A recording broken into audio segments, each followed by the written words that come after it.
Joining us now, Republican Congressman Mike Turner. He's a key member of the House Intelligence Committee. Congressman, thanks so much for joining us. Thank you for having me. CBS News has released an excerpt of the interview Jeff Glor, their anchor, had with the president earlier in the day. Let me play a little clip about what the president now says he said to Putin. I let him know we can't have this. We're not going to have it. And that's the way it's going to be. You believe him? Well, I know that this is certainly what we would all hope that the president would say. The one thing we know is that we know he didn't say that in public, and that's really where the failure was and the cleanup had to happen. This is very serious. I mean, we're talking about meddling in our democracy, penetration of the election apparatus in the various states, meddling in the various campaigns. This is something that you would want your president to be very strong on, and clearly the president in public was not.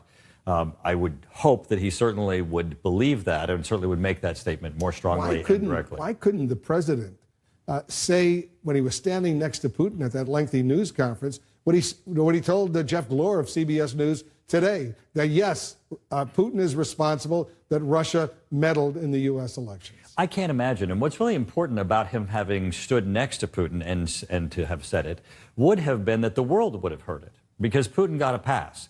Now, the world knows that Putin and Russia is meddling in other countries. We need to have the American president stand strong when we're asking our allies, presidents and leaders and prime ministers, to stand strong. And here we have the president in front of the world not having stood strong against Putin and against meddling in elections, and really the aggressiveness that they're showing throughout the world. So why not do it? Why do you think he didn't do it? You know, I can't imagine why he did not. I certainly know that I think that the president is hearing us and hearing all of us who are loudly saying that this is something we expect our president to say, that it defends our democracy. He needs to be doing so.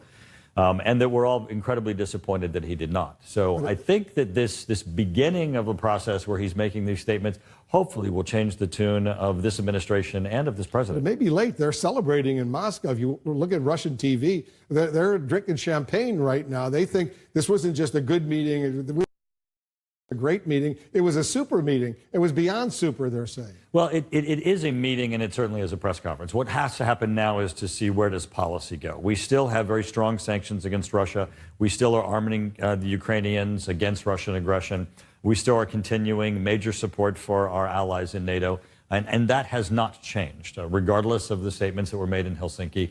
And that's what I think Congress and certainly this administration have to dedicate themselves to. You know, a lot of people are worried about whether or not the United States is safe right now from the future Russian meddling going into the midterm elections. You're speaking out boldly. You're a Republican. But so many of your Republican colleagues, they seem to be on the side. They're afraid, for whatever reason, to speak out. Why do you think so? Well, I don't know that they were afraid. I do think, though, that... Well, why are they silent?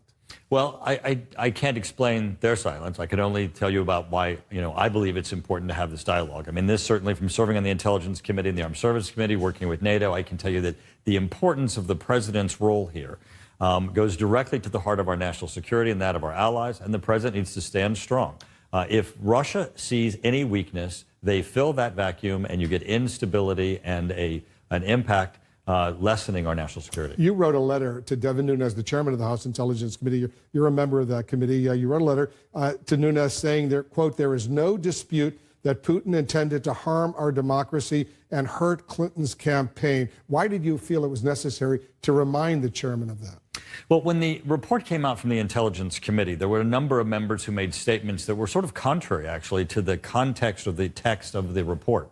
The report itself did find that Russia meddled in our election, and it did find that Putin was doing so for the purposes of damaging Hillary Clinton's campaign, and of course, the end result being in helping Donald Trump's campaign. We wanted to make certain, I wanted to make certain, that there was no question, in my opinion, that that was the case. And certainly I think the president is backtracking himself, and hopefully he'll stay focused on that happened, that occurred, and we need to make certain it doesn't happen again.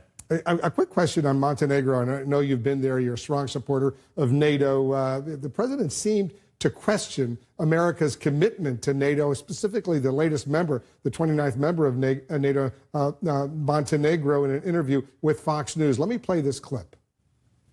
Why should my son go to Montenegro to defend it from attack? Why is that? I understand what you're saying. I've asked the same question. You know, Montenegro is a tiny country with very strong people. Yeah, I'm not against Montenegro or Albania. No, by the way, they're very strong people. They're very aggressive people. They may get aggressive. And congratulations, you're in World War III. You're the chairman of the U.S. delegation to the NATO Parliamentary Assembly. What's your reaction to what we just heard from the president? Well, first off, it's demeaning of Montenegro, and certainly, Montenegro is not going to start World War III. Who would start World War III would be Vladimir Putin, who he stood next to and gave a pass on his meddling in U.S. elections and meddling in our allies and its aggressiveness in Europe. The issue with Montenegro is, Article 5 under NATO, where we have joint defense, has only been invoked once, and that was to defend the United States after 9/11 in Afghanistan. Montenegro is in Afghanistan with soldiers on the ground helping defend the United States. It is part of our mutual alliance. It enhances our national security, and it certainly enhances all of Europe. We're glad Montenegro is in NATO, and yes, they're defending us, we'll defend them. But that's not what the president seems to say, even though Montenegro, as you well know, was admitted formally, officially to NATO in June of last year when he was on his watch. He was president of the United States. If he didn't want Montenegro to be a member of NATO, he could have taken steps to stop it. One thing else that the president's missing in this is that getting nations to join NATO doesn't just take them out of neutrality. It also takes them out of the sphere of influence that could be Russian and Vladimir Putin. Montenegro has an important coastline that if we had a Russian base in the middle of Europe, we would be outraged. Montenegro being our ally, being in NATO, helps Europe and our national security. Congressman Turner, thanks so much for joining us. Thanks for having me. Glad